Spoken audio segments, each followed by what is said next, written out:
Hello बच्चों, तो चलिए इस प्रश्न को पढ़ते हैं। समाकलन मापांक x से लॉग मापांक x से dx का मान है जहां x बराबर नहीं है शून्य के।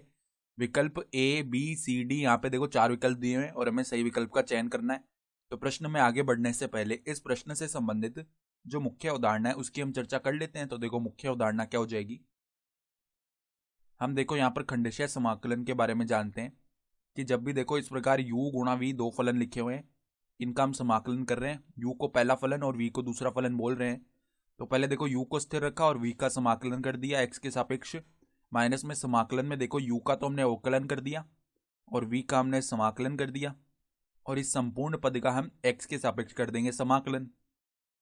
अब यहाँ पे देखो ये कैसे निर्धारित करें हम कि पहला फलन किसे बोलना है और दूसरा फलन किसे बोलना है।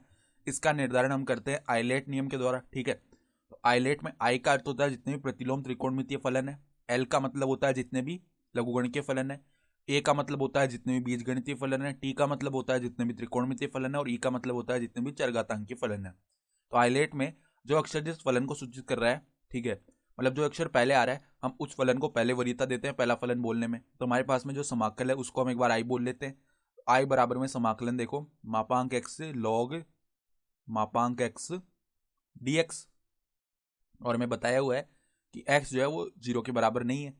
तो अब देखो यहाँ पे क्योंकि log x जो है वो लघुगणकीय फलन है और मापांक x एक बीजगणितीय फलन है, तो हमने log x को पहला फलन और मापांक x को मतलब log मापांक x को पहला फलन और मापांक x को हमने दूसरा फलन बोला है। ठीक है, तो यहाँ पे खंडेशः समाकलन लगा देते हैं। तो पहले log मापांक x आ जाएगा, फिर मापांक x का समाकलन क्या होता है x मापांक x बटा में 2 आता है समाकलन। ठीक है, माइनस में देखो समाकलन के अंदर अब log मापांक x का अवकलन 1/x हो जाता है और मापांक x का समाकलन x मापांक x बट्टा में 2 आता है। इसका पुनः समाकलन होगा तो यहाँ पे x से x विभाजित हो गया। फिर देखो यहाँ पे क्या आएगा अब x मापांक x 1/2 में और log का क्या है मापांक x से।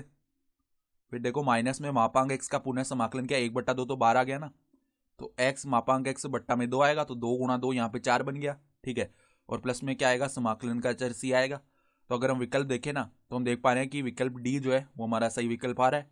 ठीक है, तो आशा करता हूं कि आपको ये प्रश्न समझ में आया होगा। धन्यवाद।